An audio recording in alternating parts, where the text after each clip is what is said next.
Sure. A 40-year-old woman fell 200 feet down an icy mountain slope on Christmas Eve. She survived. That fact alone sits outside what most people would consider the probable range of outcomes. What the record shows about how it unfolded is worth examining carefully. Ruth Woroniecki set out from a campground in Little Creek on December 24, 2022, with the goal of reaching the summit of Cucamonga Peak in the San Gabriel Mountains east of Los Angeles. The plan was the kind that experienced hikers make regularly: a defined trail, a known destination, a return before dark.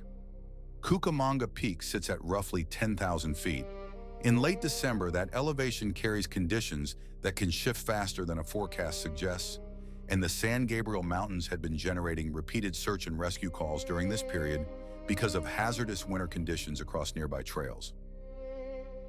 According to later reporting by the Los Angeles Times, Woroniecki reached the summit. The fall did not happen on the way up. It happened on the descent, on icy switchbacks, when she slipped. Authorities described the fall as approximately 200 feet. That is not an abstraction. It is roughly the height of a 20-story building, and the terrain on Cucamonga Peak's upper slopes is not a smooth incline. It is rocky, broken ground, where a fall of that distance involves repeated impact, not a single landing. Ice at elevation in December, in that range, was not an anomaly. It was the prevailing condition. The broader pattern of hazardous winter conditions in the San Gabriel Mountains at that time had already been producing calls for rescue assistance across multiple trails. Woroniecki's hike was not an outlier in terms of the environment she was moving through. What became an outlier was what happened after she fell. After the fall, she was alone on a steep, icy slope in deteriorating winter conditions. The campground she had started from was not close. The trail above and below her was not a place where other hikers were reliably passing. The window between the fall occurring and help arriving was not guaranteed to close in her favor. In terrain like that, in those conditions, the gap between an accident and a rescue can widen faster than the body can sustain. In her later account to the Los Angeles Times, Woroniecki described attempts to remain conscious and to communicate with another hiker who eventually located her. That detail, that another hiker found her, is the pivot point of the entire rescue chain. The other hiker used a GPS device to call for help. That specific detail matters in a way that is easy to understate.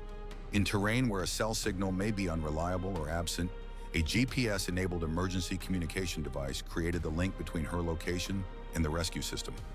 Without that device, the timeline of the rescue, and therefore its outcome, would have been different.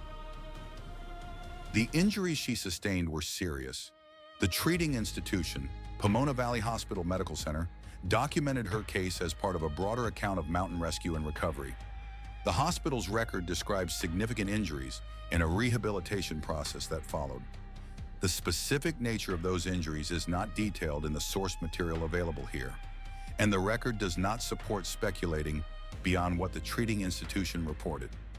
The injuries were serious, the recovery was real, and it required sustained medical attention over time. What the record does describe is the rescue operation itself, and it was not straightforward. Wind and steep terrain complicated the response, according to authorities quoted by the Los Angeles Times.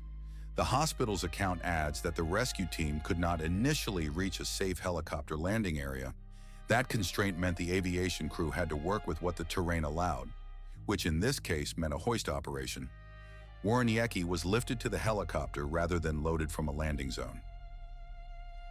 A hoist rescue in wind, on steep terrain, in winter conditions, is a high-risk operation for the crew executing it as well as for the patient. The fact that it succeeded is a function of the crew's training and the equipment available, not a given outcome. Each element of that operation, the locating hiker, the GPS device, the aviation crew, the hoist, had to function in sequence. A failure at any point in that chain changes the result. In her later account, Woroniecki described trying to move toward a location that rescuers could reach. The Times attributed this to her own recollection. It is worth being precise about what that means and what it does not mean. The record does not establish that her movement was the decisive factor in the rescue, and it would be wrong to construct a causal chain that the sources do not support. What the record does show is that she was conscious, that she was communicating, and that the rescue crew was able to locate and extract her. Those are the documented facts. The space between them contains uncertainty that the available sources do not resolve. She was transported to the hospital and entered a recovery process that the treating institution described as involving serious injuries and rehabilitation. The hospital used her case to emphasize preparation for rapidly changing mountain conditions and the importance of appropriate equipment and emergency planning. That framing comes from the institution, not from this narration, and it reflects the institution's role in communicating risk to the public through a documented case. What this case actually demonstrates at the level the evidence supports is a specific convergence of factors. A hiker reached the summit and fell on the descent under icy conditions that were consistent with the broader pattern of hazardous winter conditions in the San Gabriel Mountains at that time. Another hiker happened to be in the area and had a GPS emergency device.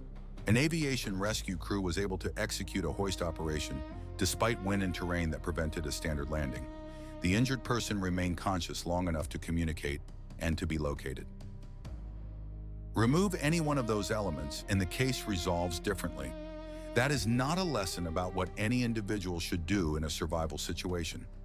The sources do not offer that, and this narration will not construct it. It is an observation about how outcomes at the extreme end of the probability range tend to work. They are rarely the product of a single factor. They are the product of a chain, and the chain held here. The San Gabriel Mountains continued to generate search and rescue calls through that winter. The conditions that put Woroniecki on an icy slope on December 24, 2022, were not unique to her hike. What was specific to her case was what happened after the fall, and the narrow set of circumstances that made a 200-foot fall survivable when, by any reasonable accounting of the physics involved, it should not have been. The question that sits at the edge of this case is one the medical record does not fully answer. What precisely determined that the injuries were survivable rather than fatal? The hospital documented serious injuries and a recovery. The sources do not go further than that, and neither should this account.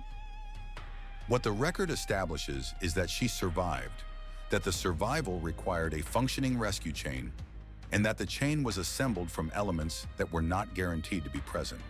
The 200-foot fall is the number that anchors this case in memory. What actually determined the outcome was everything that happened in the hours after it.